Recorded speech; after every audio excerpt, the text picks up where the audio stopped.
everyone. Welcome.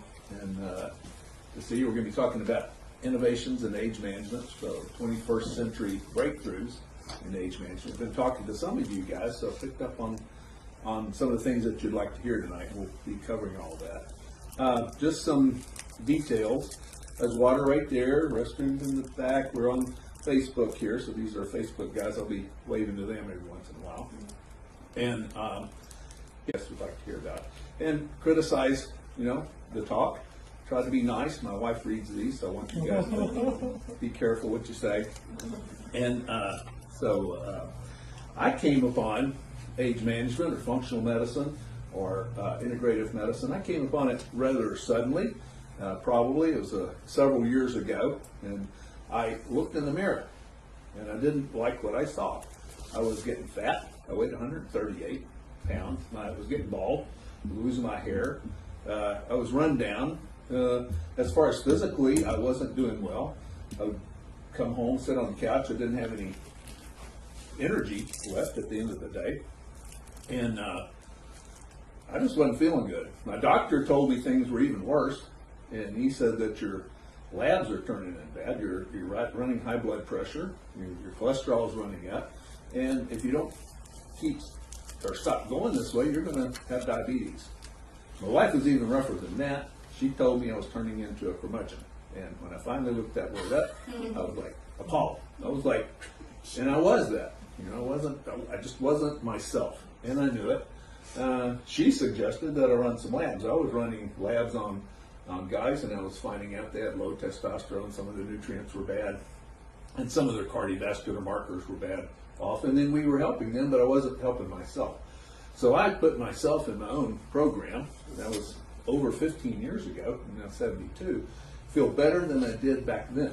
Okay, so some people ask, can you do things that help you in your age management, or things that you can do to help you get better, rather than just taking it over the hill and there you go, sliding down the hill. So we're going to talk about some of those things tonight, and especially some of the breakthroughs that they've had in age management over the last probably maybe 10, 15 years that have started up in the 21st century. They're just very exciting, and the future even looks better than that. Just some of the things that we've seen here in this office, and Tammy, you can attest to that, just over the last year.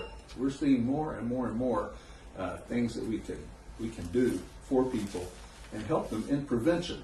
So we're looking more in age management or integrative management in prevention. So preventing problems, helping us stay healthier as long as we can, certainly living longer life, but then having a higher quality. Because if you don't have a high quality to that life, if your brain and your heart or your body's not working, you've got arthritis, you can't do anything, then it really isn't worth that much getting older. A bit about myself before we get started. I was a general practitioner. I started back in 1972. Back in 1972, and that time I was a general practitioner in Tarpon Springs, Florida. I practiced there for 10 years. I had a nursing home, an ER, and an ER there, and I had a really nice practice. Got into obstetrics and gynecology and surgery following that, and had a very big practice that way. And then came to Tarpon, came to Sarasota, and that's what I practiced mostly in Sarasota until about that time, at which I told you, maybe 20 years ago even, I started into integrative practice and functional medicine, age management medicine. So we're going to go over where have I seen this going, and where do we see this going. I've given you a bunch of things in your folder, some sheets, just little snippets out of newspapers that I've written that pertain to this subject, and we'll just start looking. So one of the things I want to show you, because we're going to go over some fairly advanced things, and some people look at you like, oh wow, that's too advanced for me. But if you look at it simply, it doesn't have to be that advanced. It's fairly simple. We focus in our practice on what we call the Four Cornerstones. So hormone balancing, nutritional health, physical conditioning, and toxic elimination. And we find that these are the four cornerstones. If you kind of concentrate on those things, you're going to get what we call the four big rocks. And there's a lot of other things, genetics and stem cells and things that we'll talk about tonight. But if you concentrate on these four things, and that's really all, that you need to do. If we can get those things straight, you'll get 95% of the benefits. And we'll look into that. People that have done that along the way, there's been universities that have done research projects on this. This was done by a university, I think Synergenics. Hi, welcome. How do you do? Hello. Have a seat. Sorry I'm late, I got lost. Been an accident somewhere around today. Everybody's been late. So they did, people, I think, let's see, they did everything except the toxic elimination. So they did the top 3, hormone balance, nutrition, physical conditioning, on seniors, okay? And they found that they improved their energy, 83%. Memory, 59, productivity, 65, strength, 73, body fat, 68, lean muscle, libido, sexual performance, facial appearance, skin tone, athletic performance, pain relief, better sleep, sense of well-being, and frequency of illness. All those in the ranges of about 75% increase. So we know that these work. And that's been tested out in other universities as well, and they found the same results.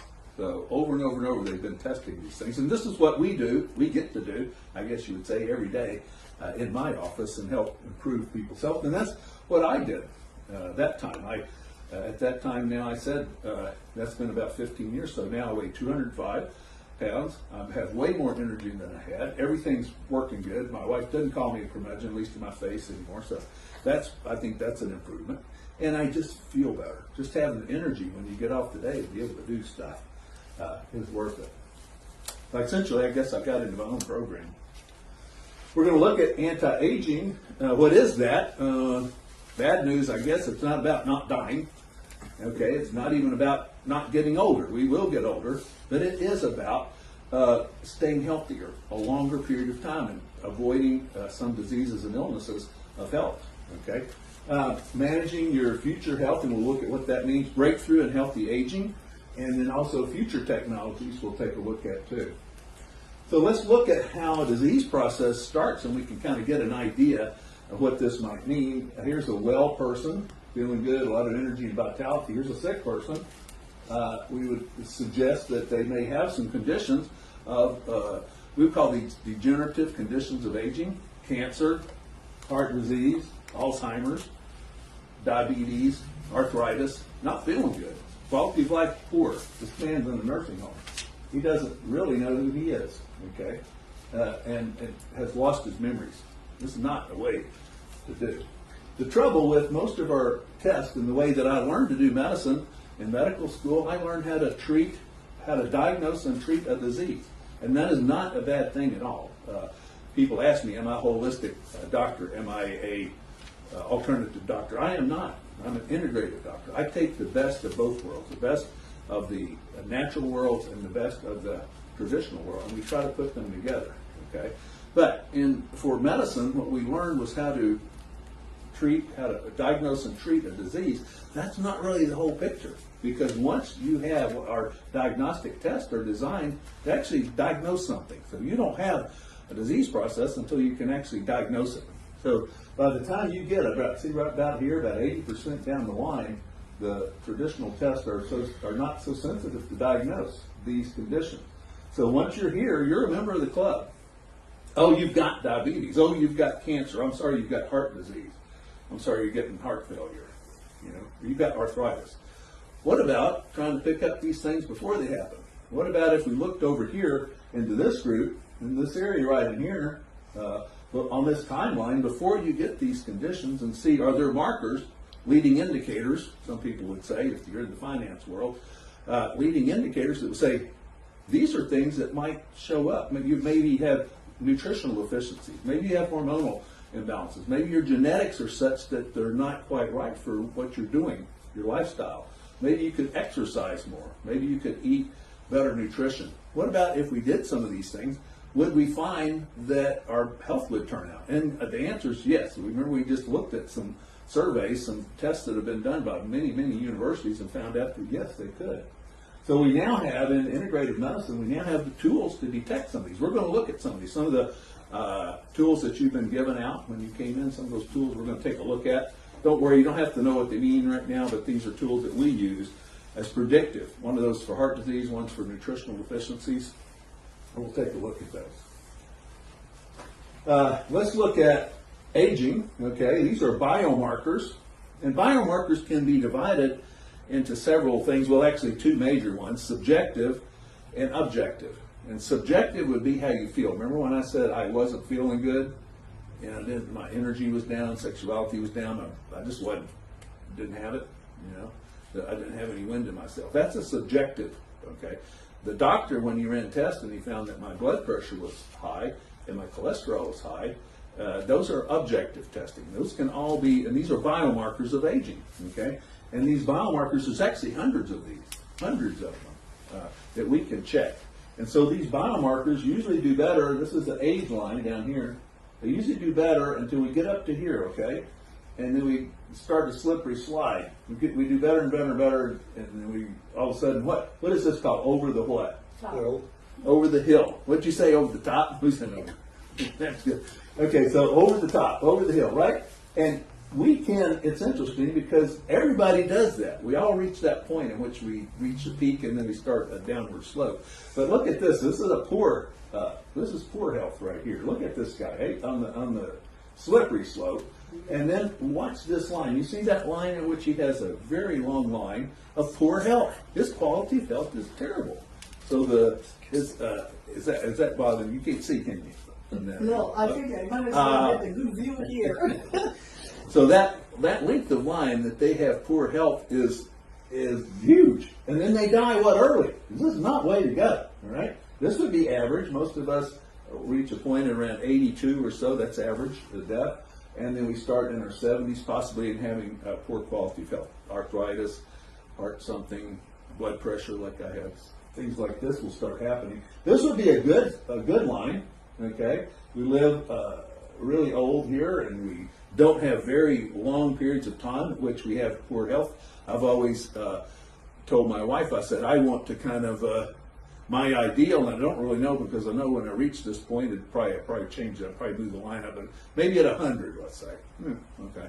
I'm sure when I'm 100, I'll go to increase. But I have just fantastic health, just in great health. And there's been people that have done that, lots of people that have done that. So wake up in the morning and feel good and energy, nice breakfast, go out and play a game of polo, maybe go out to a movie with my wife, have a nice steak dinner, have sex and go to bed, wake up dead. That would be my favorite way that I would probably Like a light bulb. Like a light bulb right there. Not have any time in which you were in poor health and your life was just full of energy.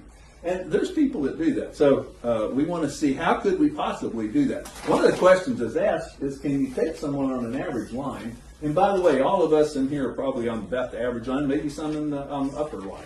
Okay, maybe some on that upper line. But most of us are right in this area. Can you take someone in here and raise them up to that other line there? Can you take somebody at average health and move them up? Now, there's nobody in this room. Did you know that? I absolutely know for sure nobody on this line. You know why? These people don't come to health lectures. I guarantee you there's nobody in here. Okay, they're sitting at home watching TV, eating Cheetos, drinking beer, and wondering why aren't they feeling better? So you're not one of these guys. You're probably on this line here, or even up above, somewhere in that range. The way to do this is very, very much like taking care of our properties, like our houses, or our yards, or our cars. Okay, and that is to maintain them. We have to maintain. We have to put energy back. Because as we go over the hill, our bodies become catabolic. It starts falling apart, breaking apart. And we have to add energy back into that to make it feel better. Good food, hormones, keeping it healthy, not doing too many bad things, not drinking too much. And we have to do that. And this is an older Porsche. I imagine this thing's probably, anybody know older cars? I would say in the 50s. Okay, somewhere in the 50s. Maybe let's call this a baby boomer Porsche, okay?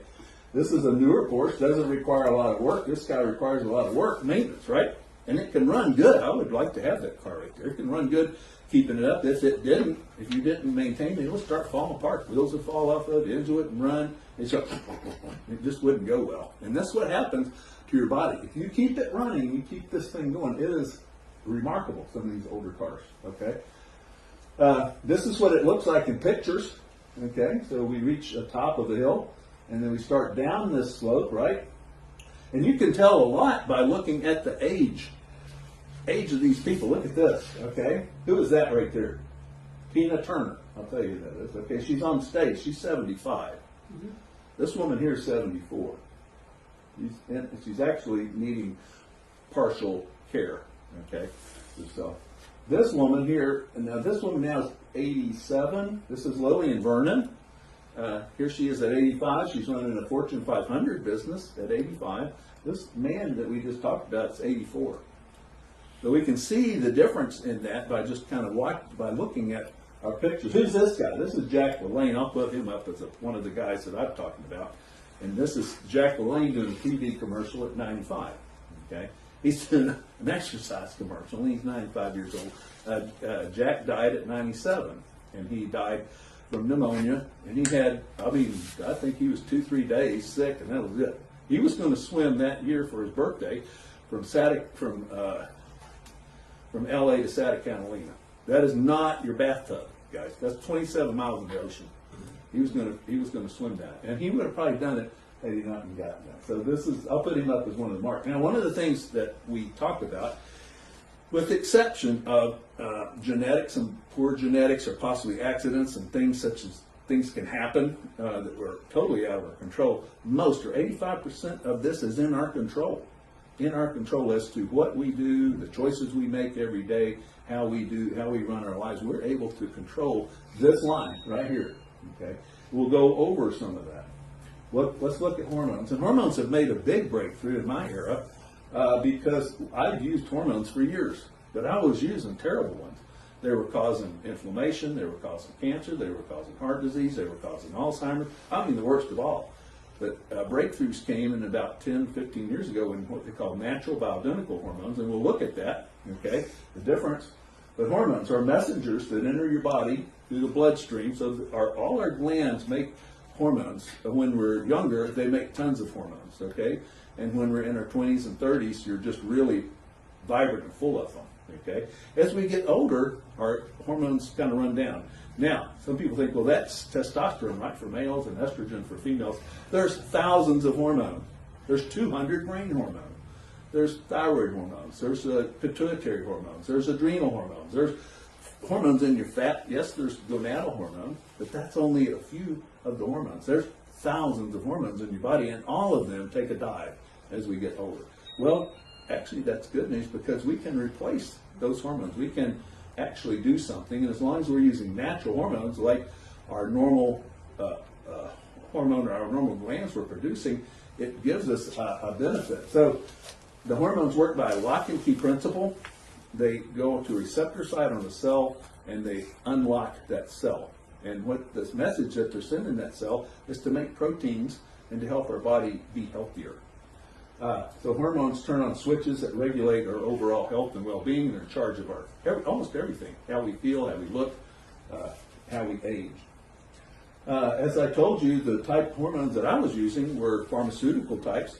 They were not bioidentical, and this is a kind of a lineup of them. They're chemically different. They start off with some weird products. Kerosene is one of the more common ones. They're one size fits all, so they're meant to be usually a pill. They're not balanced. You expect side effects, increased inflammation, blood clots, cancer, heart risk, and Alzheimer's. When you use the bioidenticals, or let's just say what our normal body would make, when we stop regulating hormones, when our body can't regulate, usually what happens is thyroid goes off and our gonadal hormones go off. Some people, if they go under a lot of stress, especially when we get older, our adrenal glands can go off. And by the way, it can go off for everybody at some point or another. Pituitary glands go off much less readily, and our brain hormones go off like crazy. They're changing all the time. Our GABA and our dopamine, things such as that, all are changing all the time. But these are balanced. They decrease inflammation. They do not increase blood clots. They don't increase cancer risk. My goodness, that's fantastic.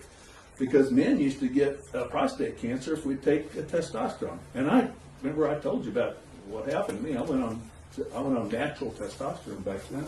They decrease heart disease and Alzheimer's, and they've been proven. Dr. Bredesen has done some work out in LA to look to see on hormones, and he's found that just like these guys found, if you do these 4 cornerstones, he's noticed a decrease in Alzheimer's. He's taken people with mild to moderate cognition loss and has actually helped them improve their cognition. So many of these people that were early Alzheimer's are now back to work and everything. These are senior people by giving them these bioidentical hormones. Estrogen is a female hormone. It's produced by the ovaries. Can be produced by men. As we get older, we produce more, and we see a lot of men coming in not with testosterone problems, but with estrogen problems. Believe it or not, the girls fall too low and the guys go too high. Isn't that a weird thing? I see guys coming in with hormones of 80, where normally it would be a woman, and women coming in with hormones of 10. I'm going like, what happened? What did God do? Make that happen? I don't understand that at all. Nagging. Huh? Nagging. Nagging, that's right. That's probably where I was. Remember when I told you I was curmudgeon? Be careful. So you got, when they're balanced, you have feminine features, skin, smooth skin, positive mood, desire for sex and love, protects bones, supports immunity. When you're deficient, you get depressed, hot flashes, hair loss, fine wrinkles around the mouth, vaginal dryness, lack of sexual desire, menstrual problems, okay? Remember that the synthetic hormones, the ones I would talk about that I used to use, are not what we're talking about. So if we try to rebalance these things, we're using the natural, bioidentical types. I could talk, but I know my daughter's probably watching, but my wife going through menopause, that was something else, man. I'm not even telling you guys about that. But when she started when she went started losing hormones, okay? We were able to get her back. She's feeling great too. Thyroid speeds up metabolism, stimulates energy, controls weight. It's principally active as T3, and a lot of times what we'll find is people are adding back their hormones in the thyroid, but they're not getting complete hormone. They're adding back levothyroxine or Synthroid or one of these synthetic hormones. They're not getting a full range of the thyroid. And usually what we'll find is that they continue to have thyroid problems even if the numbers are looking good. So balance, it improves memory, warms the body, stimulates fat, dissolves cholesterol, opens up the arteries, improves blood flow, reduces risk of diseases like cancer, okay, heart disease. When you're deficient, you feel cold, fatigued, depressed, dry thinning hair, cold hands and feet, weight increase, stiff joints, and you feel better after exercise. Isn't that a weird one? Feel better after exercise? Anybody tell me why that might be? That is a symptom. What? Because you increase blood circulation? Yeah, increased blood circulation. Your body heats up when you exercise, and that's what people need, because then their body works better. That's good. Okay. So in thyroid, we find that exercise, people with pure thyroid disease, they feel low energy until they exercise, and they feel better. And they'll feel better for about an hour. And that's actually a question that I can ask to see. I did have one patient that came in, and she had everything there. She said, oh my gosh, I've gained weight, feel terrible, run down, energy's low. She said, my only thing is I like to get out in the yard and mow the yard. In the summer, this woman, in the summer in Florida, we were just talking about how hot. Can you imagine that? I can't imagine anything any worse. But she'd get out there, she said, I feel so good. So I'm like, ooh, something's wrong here. So we got her all fixed up. Now she doesn't like to go out and mow the yard, and now her husband's kind of mad at me. She used to just love that. She'd feel so good. Testosterone is considered to be a hormone of virility. Is actually important to men and women. Okay, a lot of people think, well, it's just a guy hormone. No, it's girls. In fact, in girls it does everything exception of two things. Right? What? Erection. Okay, and prostates. You guys don't have those parts, right? But everything else fits both males and females. Okay. Sharpness of mind stimulates erection in males, stimulates libido in males and men and women. Reduces risk of heart disease, counters high blood pressure, cholesterol, builds muscles, tones body, reduces fat, stimulates hair growth, prevents joint pain. Whoa, that's a pretty good one right there, right?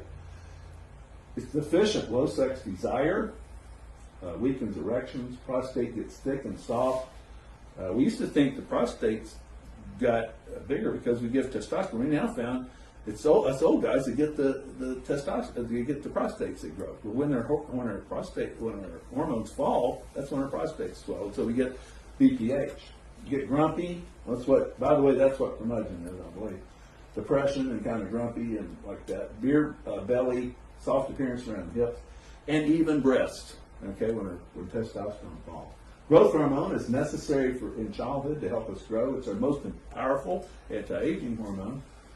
When we are balanced, you have good muscle tone, decreases fat, provides energy, restful sleep, lessens anxiety, get a lot of endurance, especially sports guys that like to stay bicycling or just stay in the game. The sports game, they like growth hormone. Strong bones and joints, protects heart, brain, thymus.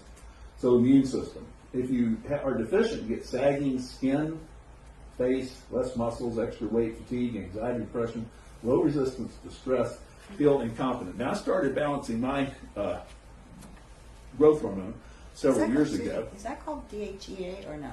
No, Oh, okay. no, but that is a hormone, DHEA. It's one of the adrenal hormones. Oh. But so you get, you will start losing your elasticity of skin in your 60s or so. So, but if you take growth hormone, you tend to continue that. So you can see the snappiness of the skin there. A lot of people, if they pull their skin, it stays up. Okay, but when you take growth hormone, so that helps face, helps your body, helps everything, and helps not only. I'm just showing the skin, but think about your bones and your joints and your, your connective tissue, and your tendons and ligaments and everything. So works really good. I'll show you a patient. We're going to show a picture of him. He's fine with us showing it. He's okay with that. This guy. So several years ago, he was sent to me by his wife, who said he's turning into curmudgeon. Duh. Sounds like a guy we know, right? And she said he's taking off pills, going to the doctor. Story's real similar to mine. He was going on blood pressure pills, cholesterol, and not feeling good. He used to be very active, gained a lot of weight, and he came in. His name's Jack, and I said, Jack, what's going on? I don't know. My wife sent me in here, and so I don't know.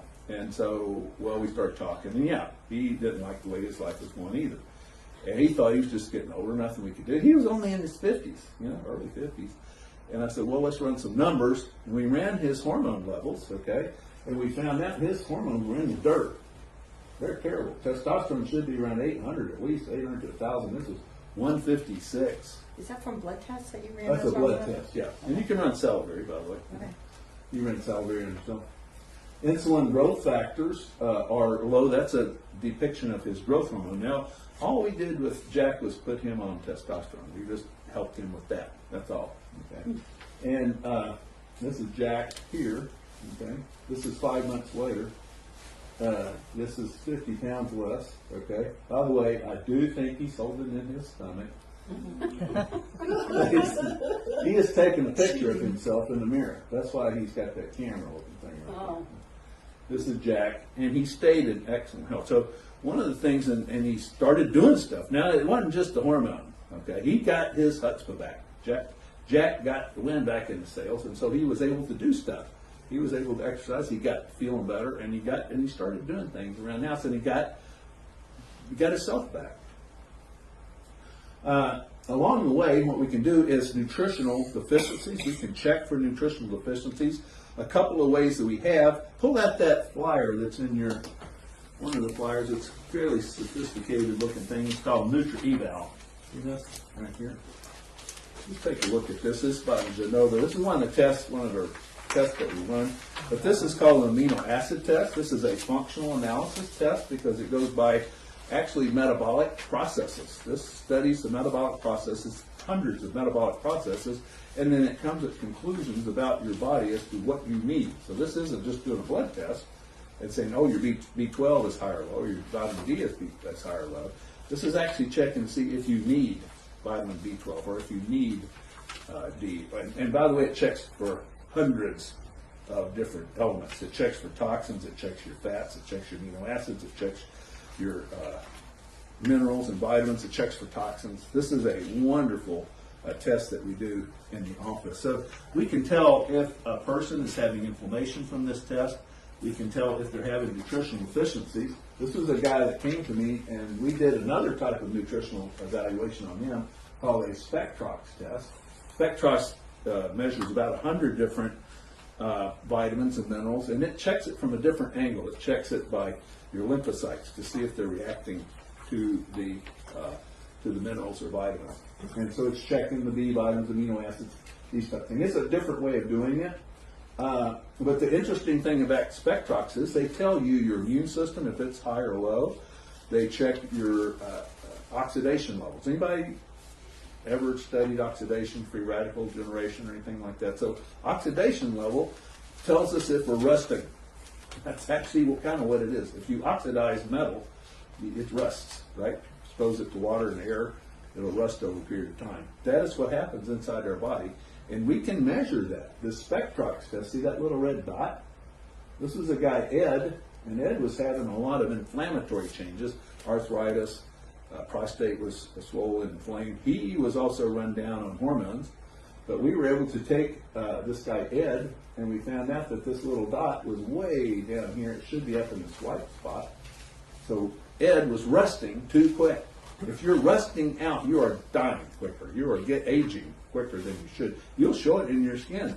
Your skin will show oxidation changes from the sun. The sun will cause it to oxidize, and you'll see brown spots and wrinkles and things such as that, and deviations in the skin. Okay, what causes the skin to oxidize more than probably anything is cigarette smoke. We talked about toxins and things such as that that's in cigarette smoke.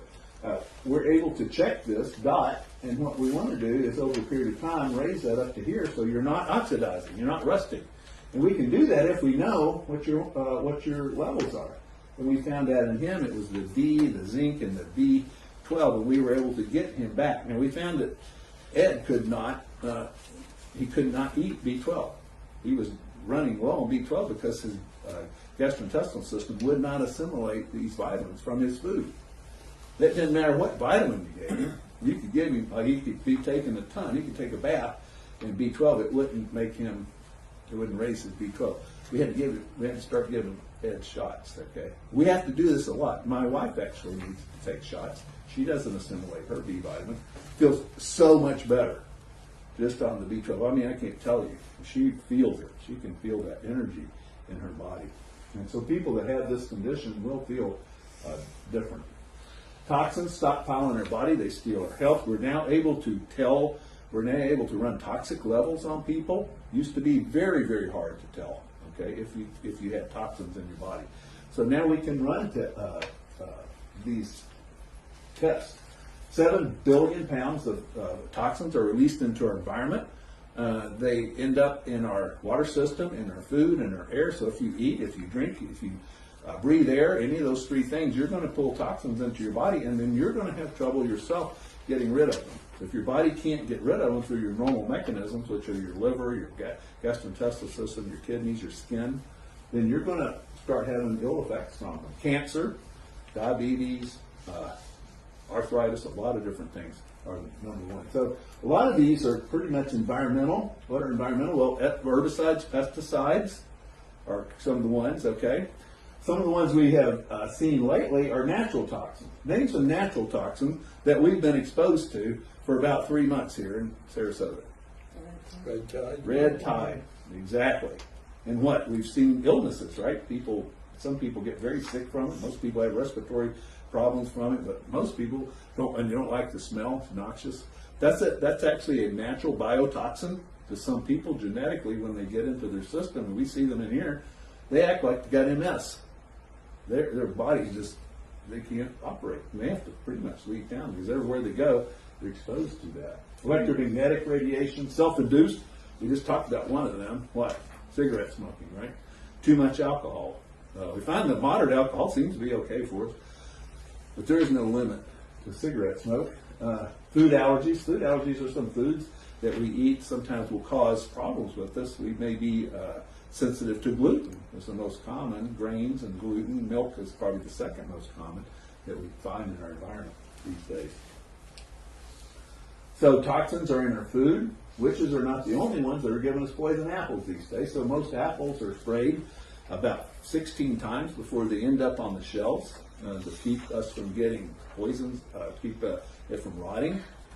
I remember one of my patients said, I don't like to buy those organic apples. She said, why? Well, they rot too quick in my refrigerator. I was going like, yeah, that's because when you spray one, nothing wants to eat it. A mold won't even eat it. A bacteria won't eat it.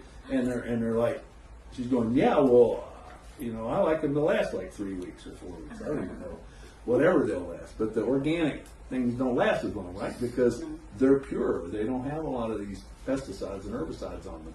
And yet those are, if they get into your body, since they kill biological stuff, we're a biological thing. They kill us, So that shiny stuff, I'm a farm boy, so you can't fool me on this. I pick apples on our farm, and they don't have that shiny stuff on them when they're like that. You know, when they're in Mother Nature, they don't have that shiny stuff. We spray them and put that almost looking like it smells shiny and just the way you liked it, nice and red. You know, food bought from other countries, chemically ripened, and we outlaw DDT here, but they don't ban it other places. So we're getting a lot of these, and DDT is number one if you want to induce cancer in an animal. Just give it DDT. The rats, you can find they give a rat DDT, and it'll have cancer within about 20 days or so. This is a guy that had Toxin, and I'll show you him. This is a guy that came to me several years ago, gosh, a long time ago, with his wife. His wife brought him in. He was in his 70s, early 70s, my age now. You know, if I look back at it. And he had lost his brains. He was diagnosed with Alzheimer's. And she says, our fairy tale world is over. He was a fairly prominent man here in town, had plenty of money, a place in North Carolina, a place down here, and just could have had the life of Riley, but he did not. His brain was gone. I could talk to him and carried on a nice conversation, and if you talk to him, you'd think, well, the thing's okay. But if you ask him what you just said, he couldn't remember. He wouldn't remember. He didn't know his way back home. She had to take him. He had been to a neurologist and been, found to have Alzheimer's. I said, let's do a spec scan on him. I did a quantitative EEG. This is it right here. Okay. This is his ears. There's his nose. Everybody seen the people when they get those EEGs they put the things in their head. This is a quantitative. So this is done by a computer, and they set off noises, and they can tell the speed of his thought. How quick is his brain sending around signals into his brain? He's terrible. When it's blue, it's terrible. Okay, it is cold. His brain was cold. It wasn't moving. We'd shoot a signal off, and it would get to the other side of the brain like, never. It didn't go quick. Okay. So we were able to take this guy. It's an interesting thing. Look at this right here, because this is his brain about 6 months later. What happened? It's not blue, it turned red. What happened? This guy we found had mercury. His wife said, is there anything can be done? I said, I don't know, because if his brain is dead, it's just totally if his nerves are gone. But if they're withering, if they're just not working right, and they're not giving nerve connections, or not working right, we can possibly wake that back up. And we found out that this guy had a huge amount of mercury in his system. Okay, and we were able to clear that out. In his teeth? Where was that? This thing is not working here, so I don't know what's happening. Oh, it's something here. What is it? Update to install. What is that? Click here for detail. What do I do? Move the arrow. That should be. Do something, Amy? Yeah. That was us that just went off.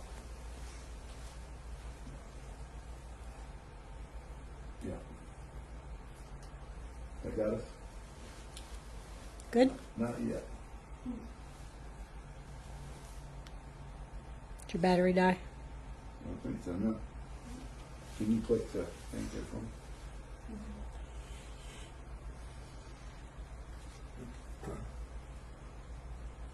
Now this is pretty new. Oh, Laser's working. I'm not sure, Dr. Watts. Can you click the, can you make it go?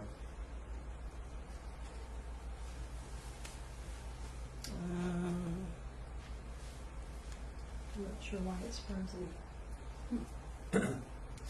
Why don't you get out and try and come back in, see if it reboots itself. Yeah, so was the mercury from his, like she was saying, from his teeth, or what, from fillings, or? We never knew, no. He didn't have, most of the time we can find it. Yeah. It's usually going to be fish. There's certain types of fish that we know Right. carry a lot of mercury, tuna, Right. grouper, what? Yeah. Sea bass. These type of fish carry a lot of mercury in them. And so that we can tell. And no, those are fish. I like sea bass. And I like tuna. Okay. Got it? Try that. Okay, good. Excellent. Thank you, Tina. Yep. So we were able to do what we call a provoked urine on him. Most of us don't carry our metals in our blood. If you've had chronic metals, it's something that we've gotten a long time ago. Most likely this gentleman got it a long time ago because he didn't carry any metal in his bloodstream. We can measure that on the Nutrival right there. He wasn't carrying any. Well, what we found that he was carrying, it was in his brain. he had a lot of mercury tied up in his brain and his heart. And so we were able to get that out, and his brain woke up.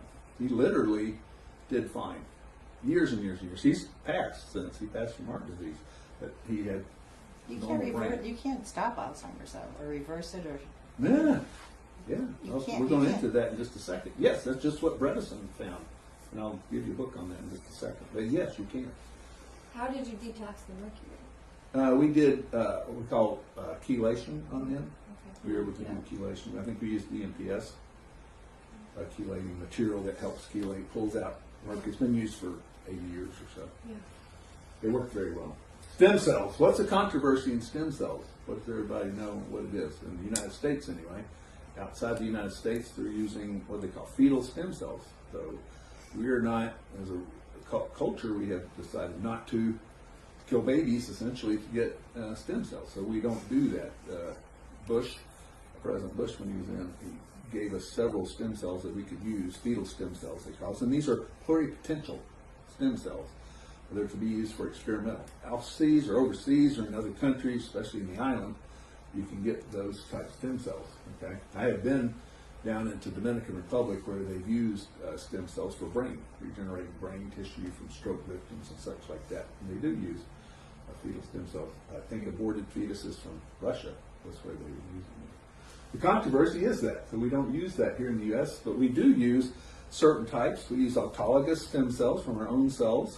We use PRP or platelet-rich plasma, okay? And we've had tremendous success from that. So for joints, for bones, for growing new skin tissue like that, even new hearts, people with cancer and lupus. I just talked with Andrew's clinic, I talk to them daily almost, about things that they're doing up there because they're using, that's where the sports clinic up in near Pensacola, Florida, sports clinic where all the NFL guys go, and they're taking in and they're doing stem cells into knees and into hips and such like that, and just really improving these people. Vascular, they're growing new vessels.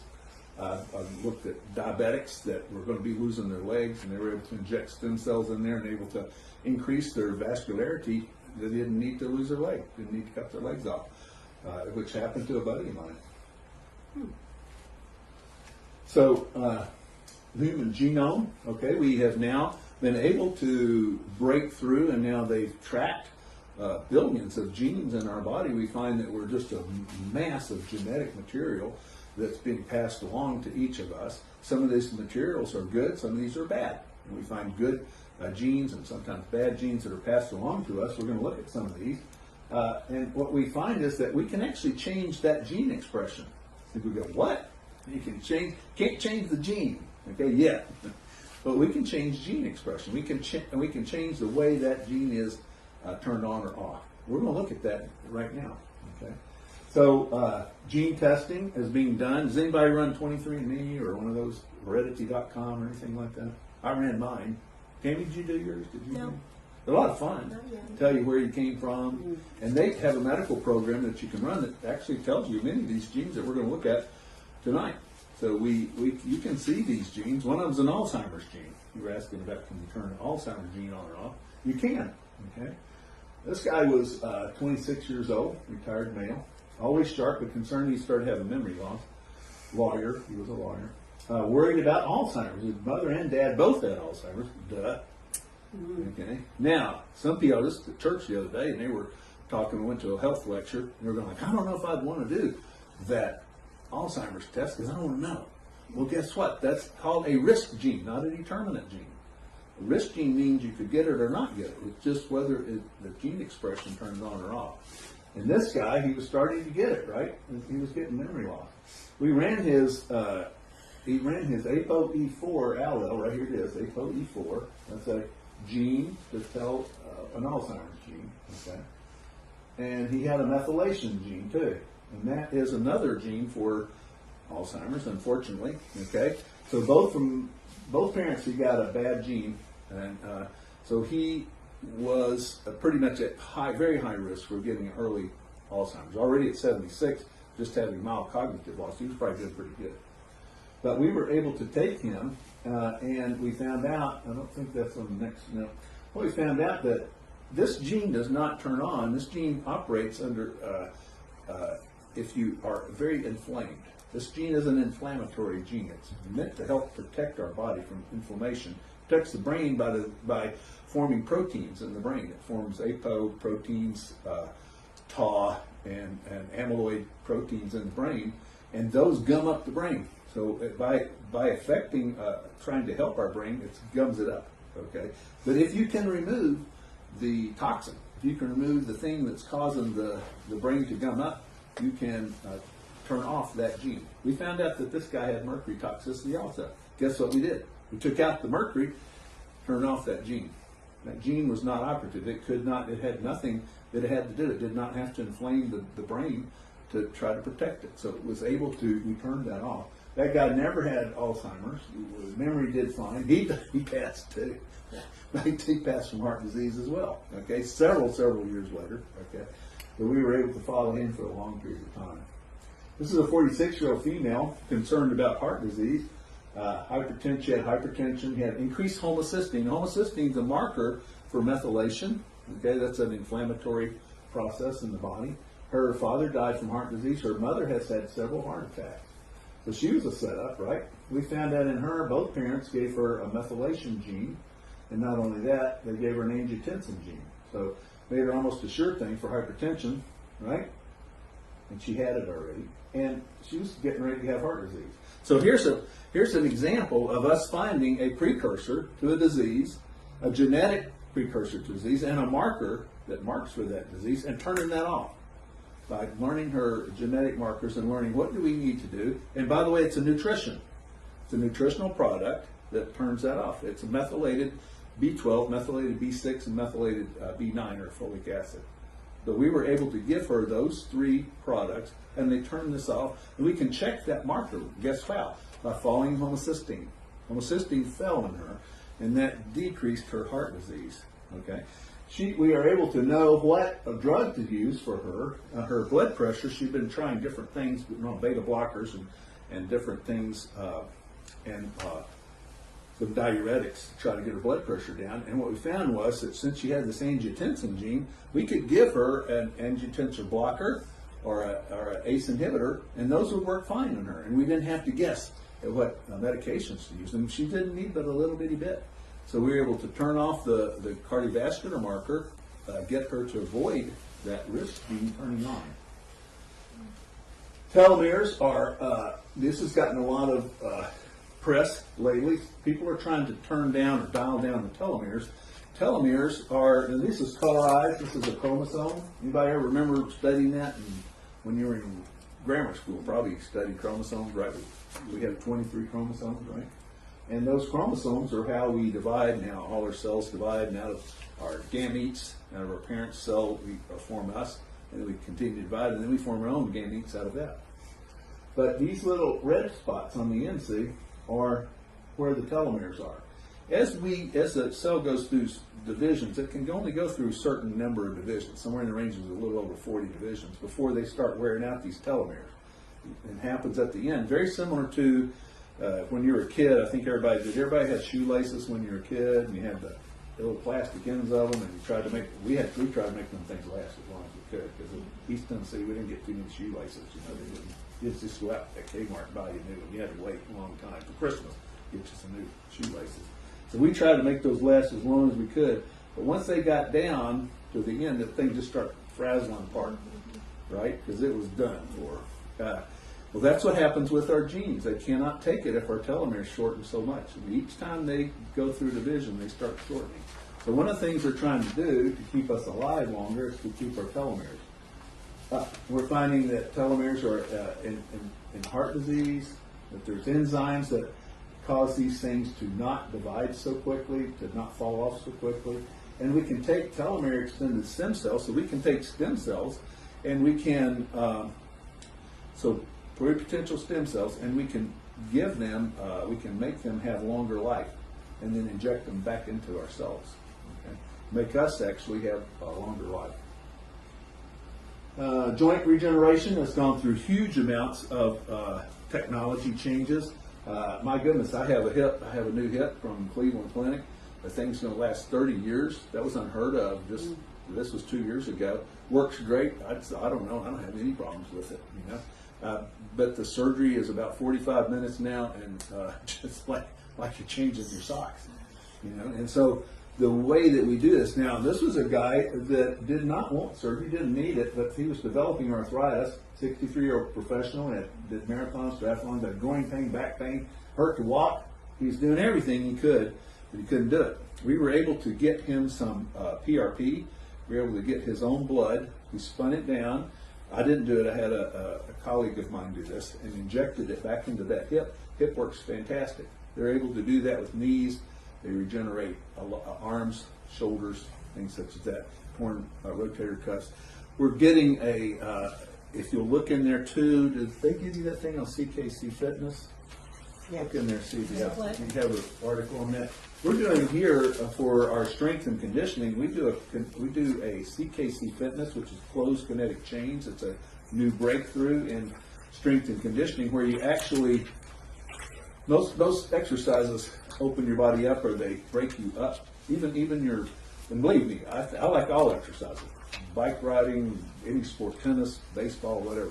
But they all kind of break us up. Kinetic chain exercises actually pulls us back together, so it forces our body to reconnect all our muscles and our tendons and our ligaments. So we're doing that here. That's some of the apparatus that you see when you come in out over there. See some of that weird stuff over there. And so we're able to work out people that have these injuries, and pretty soon they don't have the injuries. We're able to do people with neck pain and back pain and shoulder injuries, rotator cuffs, hip problems, knee problems, things such as this. So in physical therapy, in stem cells, breakthroughs in joint regeneration, and surgery.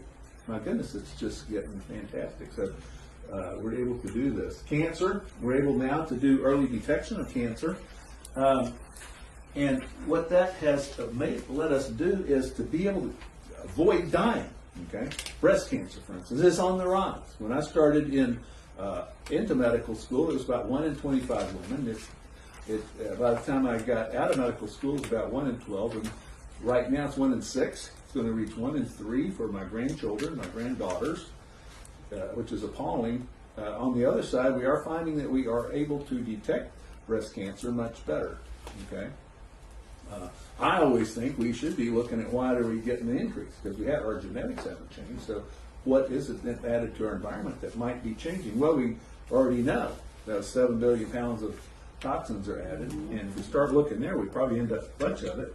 Guys have looked at that. Here's a guy that wrote the China study, Colin Campbell, and he studied cancer in China, 1 billion people, and he studied over 37 years, and he was able to show that nutrition and toxins were some of the major things that affect our cancer. So he was seeing areas of China that had that would have thousands of cancers. Same genetics. These are all Huns, all the same genetic type people.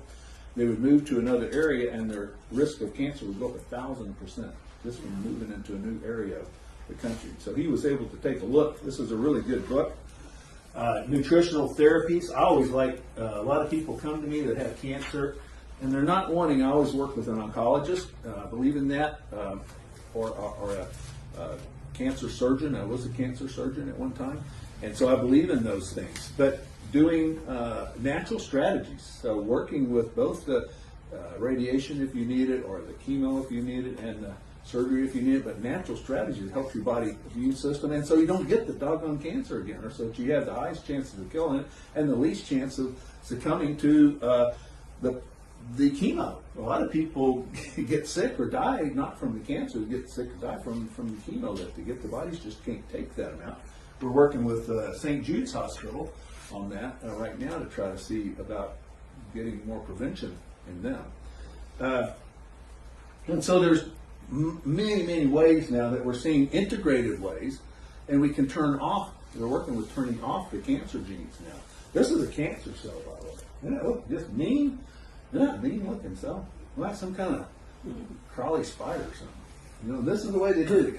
They're in there and they start gripping into our vascular system, and they start getting ourselves into there and start taking over. Okay, and it can just start moving around all over the body. So natural strategies, early cancer detection have been really, really big, especially in breast cancer. We're able to find them very early now, and I just don't see a lot of people dying from that. When I started off in breast cancer surgery, it was a lot of women that were dying. We don't see that, keeping up with early detection. Brain, you were talking about, can you decrease brain if you have Alzheimer's? Here's a man that's worked with early Alzheimer's patients, okay, moderate to mild Alzheimer's, and he found that he could turn that off. So here's a program to prevent reverse cognitive decline and dementia by Dale Bredesen, and it's called The End of Alzheimer's. He gives you a list of tests that he would run. One of them would be the Alzheimer's gene, another would be toxins, right? We're already finding that out. Another would be nutritional deficiencies. Hormones. He's found that hormones help the brain like in the range of 35%. Exercise. Get that. Remember we talked about that being one of the cornerstones. Exercise improves your risk of Alzheimer's hugely. So we get people with cognitive decline in here. You have one that signed up. You signed him up today, didn't you? It's terrible. Okay. And his doctor, I called his doctor, and he said that will really help him with that cognitive decline and depression he was getting depressed over, right? So we now have ways and means to prevent and to turn back Alzheimer's, Parkinson's, MS patients. This is Dr. David Perlmutter, who wrote, he's famous for writing The Grain Brain. Anybody read that one, or you read that? Yeah. Okay, so Grain Brain, he's pretty famous for that. And he's working now with Dr. Bredesen over in Buck Institute in LA. They work at the University of Southern California. Dr. Bredesen's a neurologist, famed neurologist, because he really has had the only program that we've seen that has been able to reverse Alzheimer's, early Alzheimer's. He has not been able to reverse severe. Has not. And that's kind of what we have to say. If the brain just goes dead, if it's a dead, wilted flower, it can't be revived. If it's just wilted and it can be revived, okay, you can do that.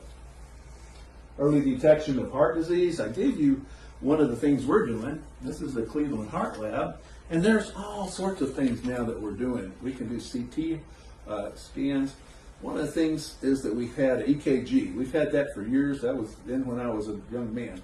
But that tells you if you've had heart problems. That's not early enough, guys. What we want to find out if you're starting to get it and then reverse that. If you're starting to get calcium plaquing or your heart's not pumping so good, this is a test to do that. This is the Cleveland Heart Lab. This can be done at Quest, by the way. And it's a really sophisticated test to tell if you're starting to get early, guess what, inflammation in the heart. So it tells inflammatory conditions in the heart, tells if your fats and your body is starting to develop plaquing, and we can check that from year to year or sometimes every 2 years, and we put you on a program to reverse it. This actually gives a program to reverse that early heart disease. What? Before you get the heart, before you get the heart attack. That's what we'd like to do. So we've been talking about living a longer and healthier life, healing your heart, staying in the game, losing weight, protecting your brain, slimming down, getting fit, higher performance, more energy. One of the things we talked about too was investing in your health. We've been talking, if you feel like that you are sitting here tonight and that, if it would be worth your time investing in that. What we have here is a program where we see you for 45 minutes, and you sign up with Tammy or Nina in the back. And what we do, we go over all the parameters that you have, all the concerns that you have, and then we develop a plan, depending on what your case is, and everybody has different things that they want. And then we have programs for people. And so it's like investing in our health. If you don't have your health, you don't have anything. Okay? So